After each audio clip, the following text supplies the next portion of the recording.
Hey guys, here's a new video of mine. It's on two classic pump action shotguns that I just picked up about a month ago. They're the Winchester Model 12 in 12 gauge, manufactured in 1955. Has a 30-inch barrel, fixed full choke as a takedown model. And then Ithaca Model 37, manufactured in 1948.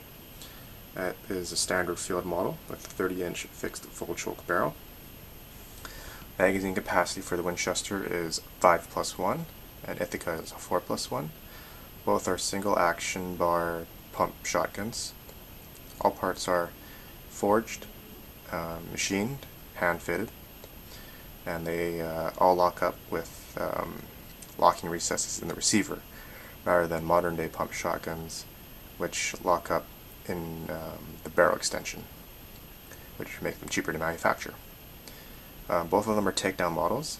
The Winchester can be taken down by pressing the pin right here, rotating the magazine tube, pulling up on the pump, and turning counterclockwise to separate the interrupted threads in the receiver. And the Ithaca, you can take the barrel off by unscrewing this and rotating the barrel counterclockwise, and the barrel will come off. The fit and finish on these guns are amazing compared to modern day guns, especially the Remington 870 and the Winchester 1200 and the Mossberg 500. The barrels inside of them are immaculate, and they're highly polished and very shiny, and the actions on these guns are very slick. This Winchester, if I hold it upright and press the action release, the barrel, the pump will just slide all the way down. On the Ithaca, it'll come back about halfway. The stocks on these guns are American walnut. The Ithaca has been refinished, as you can see that for a 1948 gun and the type of wear that you see on the receiver. But the person did a really good job. I'm not sure what they used, but it's not a traditional oil finish that you would see. But the grain is very nice on this American black walnut, and so is the checkering. It has a grip cap, an aftermarket recoil pad. Should come with a from the factory with a black plastic Ithaca gun butt plate. The pump is also in very good condition. It's about a corn cob or a ringtail forend they call. The metal work on this Ithaca is pretty good for its age. It shows its wear, that it's been used but not abused. On one side you can see the dog flushing out pheasants, and on the other side you'll see ducks over a pond. This is the action release up here. You just push up on that to release the action, and this is the safety behind the trigger. The trigger pull is very light. This gun is reported to be lighter than a lot of other guns, but if you actually weigh them on the scale, they're about the same as the Winchester and modern day guns. Modern day guns without the vent rib I'm talking about, just plain barrels. The reason that it feels light is the balance. John Browning designed this gun. This was designed by T.C. Johnson at Winchester, using some of Browning's ideas that he used in the Winchester Model 1893 and 1897, but he had to design it so he wouldn't infringe on Browning's patents. This gun, Browning designed, is based off his Remington Model 17 design. All the parts are basically when they designed this, they wanted to use the least amount of parts to make the gun as light as possible, as efficient and reliable as possible. As you probably already know, an Ithaca is a bottom loading and a bottom ejecting gun, which means that less debris can get into the action, and that all hulls will be ejected downwards, and they are ejected with a lot of force. On the Winchester, it's side ejecting, can also be side feeding, and it has a shell elevator that's in the down position, similar to Remington 870s. So you push that up and push in the cells, and it also acts as a lifter to lift the shells up into the chamber. What else can I say? Okay, so on the Winchester, The safety's in front of the trigger guard, and it's very positive, and the action release is behind the trigger guard, similar to a Mossberg 500.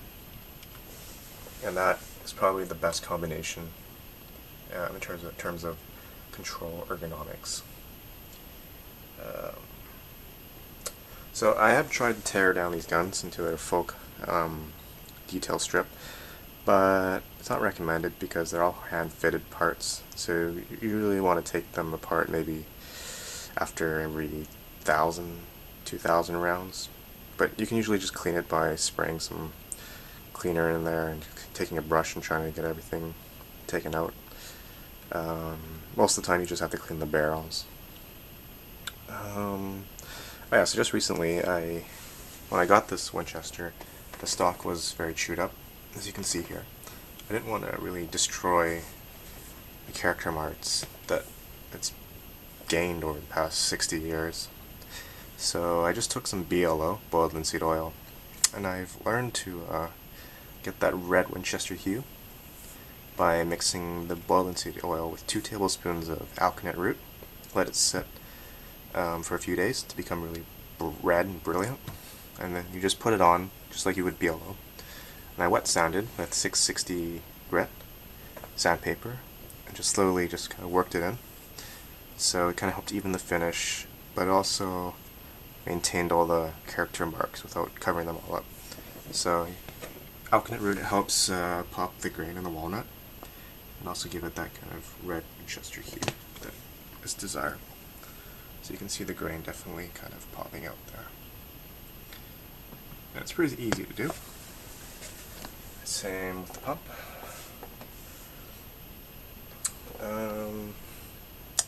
So with regards to which gun I like more, it's hard to say because I like them both equally.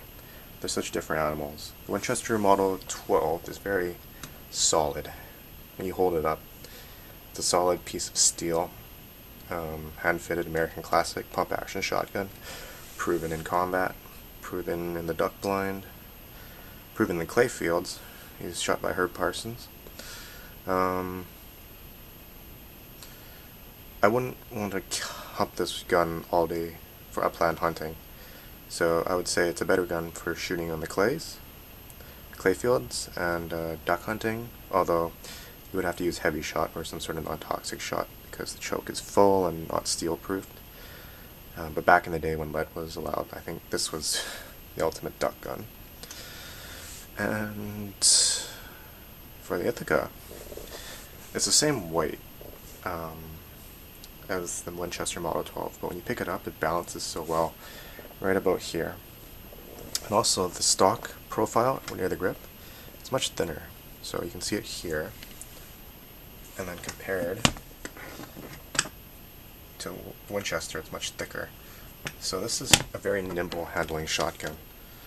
You can swing it, walk with it, carry it, handle it, point really quickly. Also, the Ithaca Model 37 uses what they call a short action stroke for their pump action shotgun. So if I were to line up these two shotguns roughly there,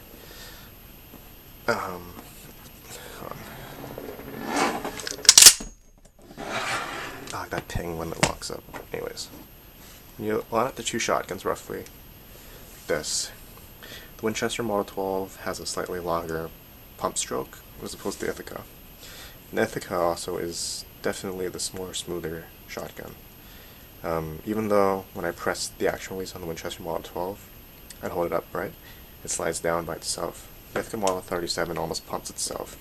It's very smooth, like glass. And I think that's due to less parts and maybe slightly looser tolerances, but it is very smooth. And also another trick is that you can reload these for trap without having to load a round in the magazine tube and then pumping it into the action. What you do is, excuse me, I just gotta release the action here.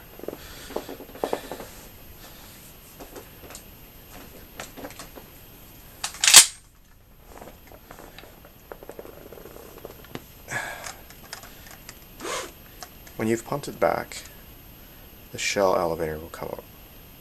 All you have to do is put a round on that elevator right here, and then just pump the gun home, and it'll feed directly into the chamber. You don't have to put it through the magazine tube and then cycle the action to get it in, and that makes it a lot faster. Anything else? So on guns that were made before serial number 855000, which is about early 70s for Ithaca, barrels are not interchangeable. They are all hand-fitted to the receiver. Also, on later guns, they got rid of this kind of pull tab to turn the magazine nut, so they just simplified it. And they all came with duck plugs, wooden duck plugs, in the magazine tube. But I took them out because I just use a plastic one because the wood ones probably rot if they do get wet. And yeah, nothing really else to say about it other than that they just work. Very smooth. They're all pretty affordable actually compared to modern day shotguns. The modern day equivalent to this would be like the Browning BPS, which is similar in concept, but it's heavier, has a longer pump, stroke, and not finished as nicely, even though they do a pretty good job in Japan building them. The Winchester Model 12, it is the quintessential classic American pump-action shotgun.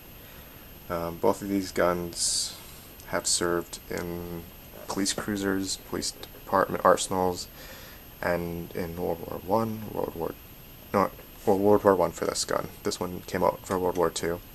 World War II for both. Korea, Vietnam, LAPD and NYPD use the Ithaca Model 37 quite often. They had extended magazine tubes and shorter barrels, riot guns with 18-inch barrels. Some had 20-inch, and they also have a Deer Slayer model, which they have rifle sights, and they were usually parkerized. Yeah, so I haven't shot the Ithaca yet. I just fixed it because when I got it, the wrist had slightly cracked from the previous owner.